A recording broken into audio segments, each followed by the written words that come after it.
रस्ता तर एकही धड नव्हता. चमळा ओलांडताना कमालीचा त्रास झाला. नदी ओलांडायला पूल नव्हता. कोणत्याही नदीवर पूल नव्हताच. चमळेच्या रेतीत तोफांची पोलादी चाके कमरे इतकी खोल रुतली. रेती उकरून काढून मोठ्या फांद्या आडव्या पसरून त्यांच्यावरून 8 हत्तींनी एक एक तोफ खेचली. केवळ चमळा ओलांडायला 4 दिवस लागले.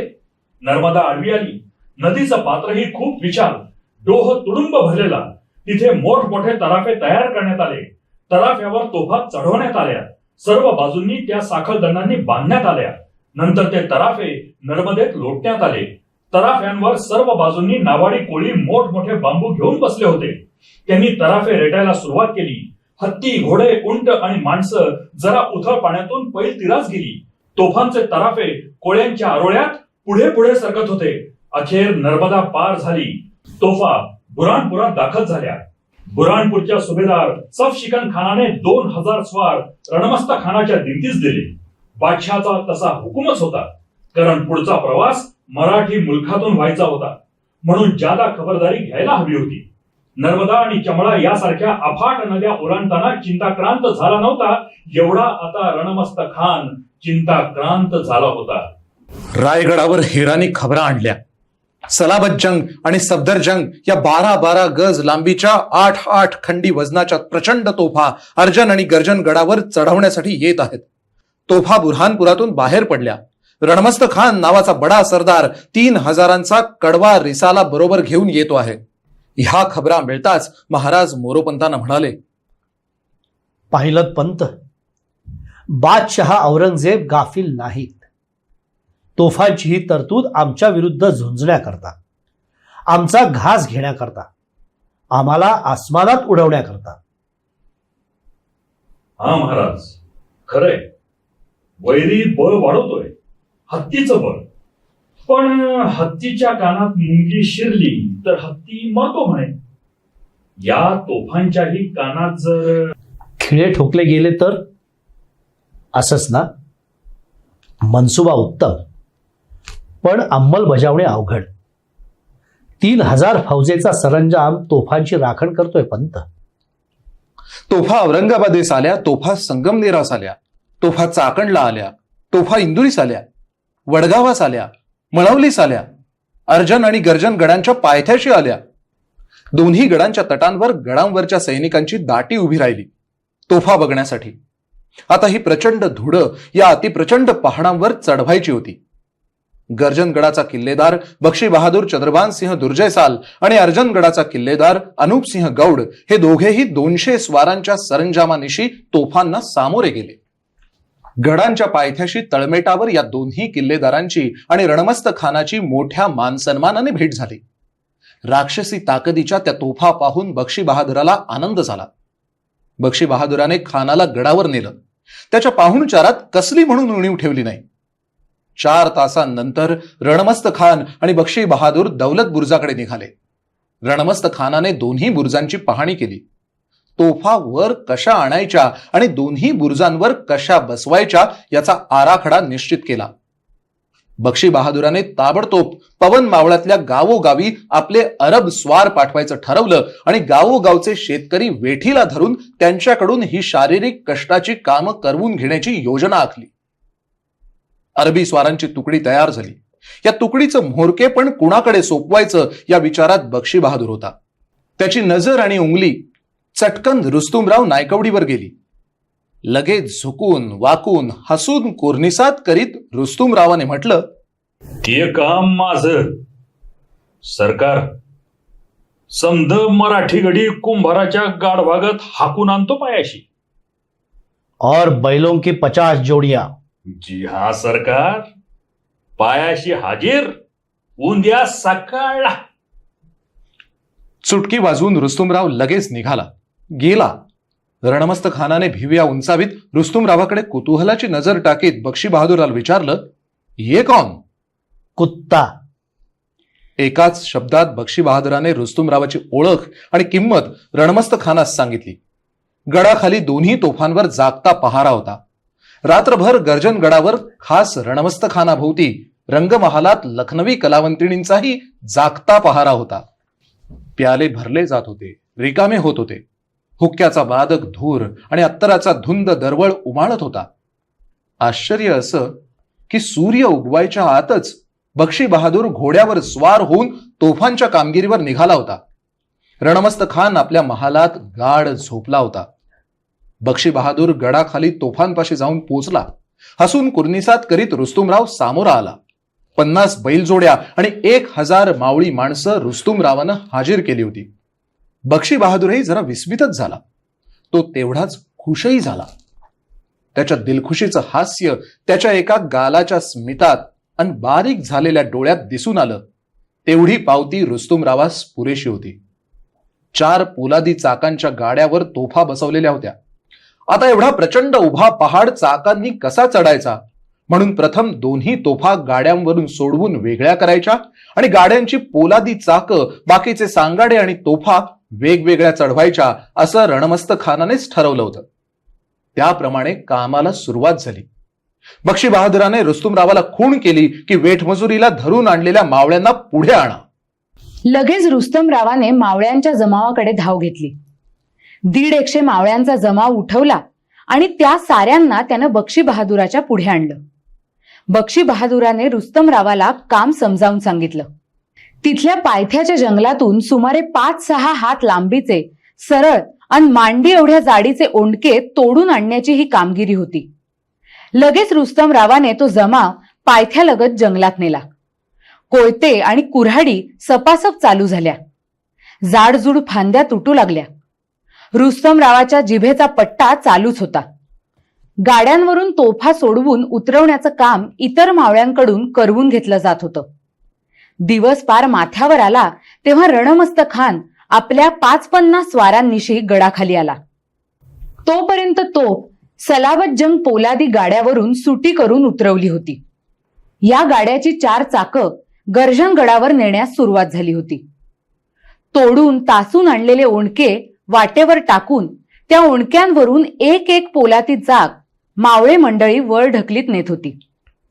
गडाचा उतार आणि त्यावरचं जंगल गजबजून गेलं होतं. नुसती मुकादमी करणारे अरब, पठाण आणि सिद्धी घोडेस्वार ओरडून आरडूनच थकले होते. मावळ्यांच्या अंगातून घाम निथळत होता. तोडून आणलेले ओंडके वाटेवर दाटी वाटीने लावायचं काम चालू होतं. वाटेत येणारी टेंगळं, झाडं, उंचवटे, दरडी खणून काढून आणि खाच खड्डे आले तर ते भरून काढून रस्ता करण्याचं काम बैलवाल्या मावळ्यांकडे दिलं होतं. बैलांवर गोण्या आणि माकणी घालून दगडा धोंड्याची आणि माती मुरमाची वाहतूक मावळे करीत होते. तोफांची एकूण 8 अवजड पोलादी चाकं वर न्यायची होती. नंतर चाकांच्या गाड्यांचे सांगाडे, नंतर तोफा. 1000 माणूस सतत राबत होतं. अक्षरशः वितीने चाकं वर सरकत होती. एक चाक डोंगराचा चतकोर हिस्सा वर चढून गेलं होतं, म्हणजे जवळजवळ 150 गज. मधल्या भागात झाडी तुरळक होती. वाट जरा सरळ होती. 8-10 पठाण आणि खासा रणमस्ता खान या आघाडीला चढून आलेल्या चाकाला मार्गदर्शन करीत होते. इतक्या उंच चढावर पहिलं चाक आलं याचा आनंद खानाला होत होता. बहिर्जी नायकांच्या हेराने अर्जन गर्जन गडाखाली घडलेल्या हकीकती तपशीलवार राजगडावर महाराजांना सादर केल्या. तोफा गडावर चढवण्यासाठी मावळी शेतकऱ्यांची कशी वेठबिगार चालवली आहे हे महाराजांना समजलं. या तोफा दौलत आणि हिम्मत बुर्जावर चढवल्यावर गडाभोवतीचा केवढा पल्ला या तोफांच्या माऱ्यात येणार आहे हेही महाराजांना हेरांनी सांगितलं. महाराज विचारात मग्न होऊन गेले होते.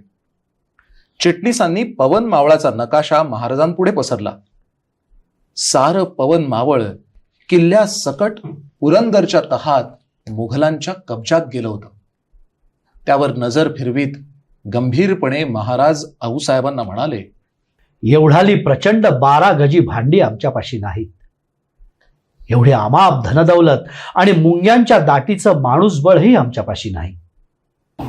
पण शिवबा, कोणा 52 सल्तनतींच्या सुलतानांपाशीही नाही अशी एक दौलत तुमच्यापाशी आहे.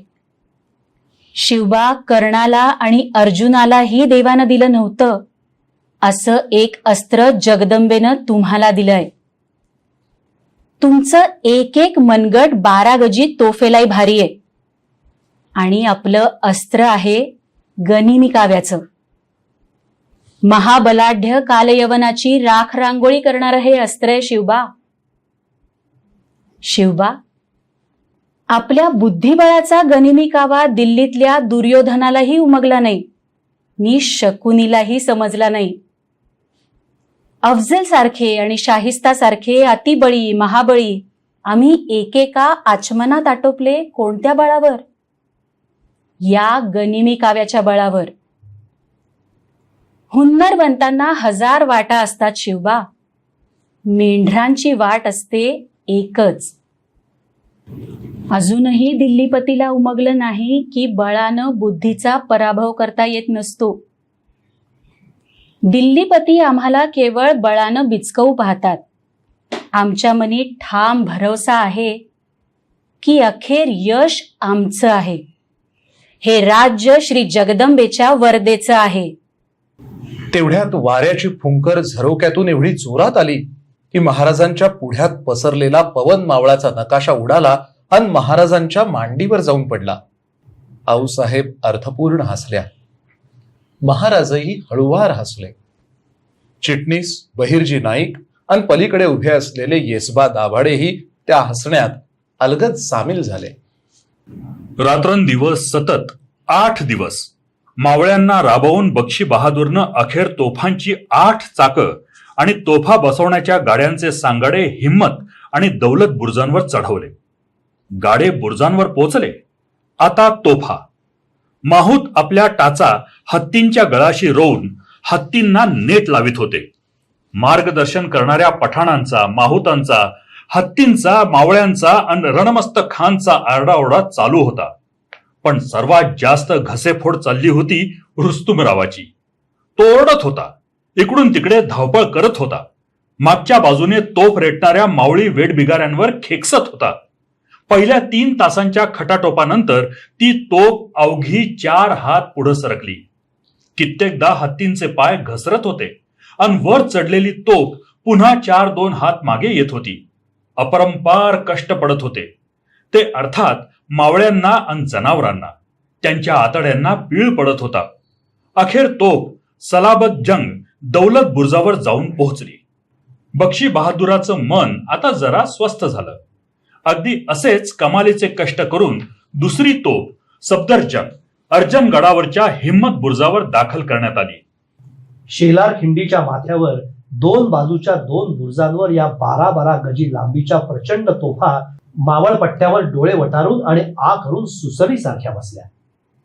त्या रात्री दोन्ही तोफांना एकवार सरबत्ती देऊन पहिली सलामी बादशहांच्या नावानं द्यायची असा बेत बक्षी बहादूर, अनुपसिंग गौड आणि रणमस्त खान यांनी ठरवलं.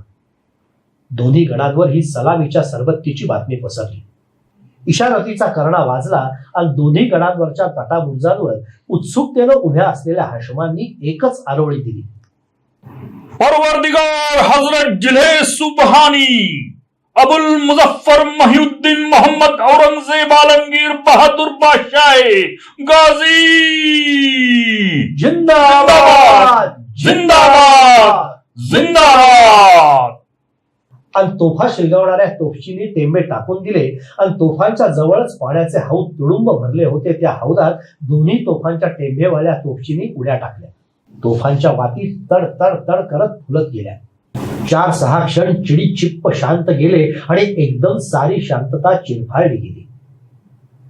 धडाड धडाड धडाड केवढे भयंकर गडगडाट उठले. पाठोपाठ दुसरा, तिसरा, चौथा. जमीन आणि आकाश भोवतीच्या 10 दिशांसकट जळून दुभंगलं. दोन्ही गडांच्या कांठाळ्या बसल्या. डोकी सुन्न झाली. आवाजाच्या हादऱ्यानं दोन्ही हौदच फुटले. या तोफांचा आवाज आणि हादरा एवढा प्रचंड होता की अर्जन गडावरच्या अनेक इमारती धाडकन कोसळल्या.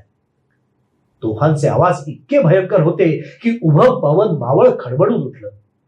घराघरातली माणसं बाहेर आली आणि अर्जन गर्जन गडांकडे पाहू लागली. गडांच्या पायथ्याशी असलेल्या वाड्यांमधली आणि मेटांवरची घरं हादऱ्यानं ढासळली. आसमान बुर्जावर उभे होते बक्षी बहादूर आणि रणमस्त खान. हा सारा चमत्कार पाहून ते स्तिमित झाले होते. तेवढेच ते खुशही झाले होते. पण त्यांच्याहून बेहद्द खुश झाला होता रुस्तुमराव. तो दौलत बुर्जाकडे उतरणाऱ्या पायऱ्यांवर उभा होता. तो मोठमोठ्यानं हसत होता. बक्षी बहादरानं चुटक्या वाजवत वाजवत मोठ्यानं हसत रुस्तमरावाला ओरडून म्हटलं, चलो चलो दोस्त रुस्तम राव, किले की हालत देखने को चलो, जल्दी. मध्यरात्र उलटेपर्यंत ते मशालीच्या उजेडात फिरत होते. दोन्ही गडांच्या तटांना वा बुर्जांना कुठेही तडा सुद्धा गेलेला नव्हता. नमस्कार. आपली कला, संस्कृती, इतिहास, साहित्य या सर्वांना वाहिलेले असे अनेक व्हिडिओज आमच्या या चॅनलवर उपलब्ध आहेत. हे तुम्हाला कधीही कुठेही बघायचे असतील तर काय करायला हवं हे माहितीच आहे. सबस्क्राईब करा, लाईक करा, शेअर करा बेलवलकर हाऊसिंगचा यूट्यूब चॅनल. नमस्कार.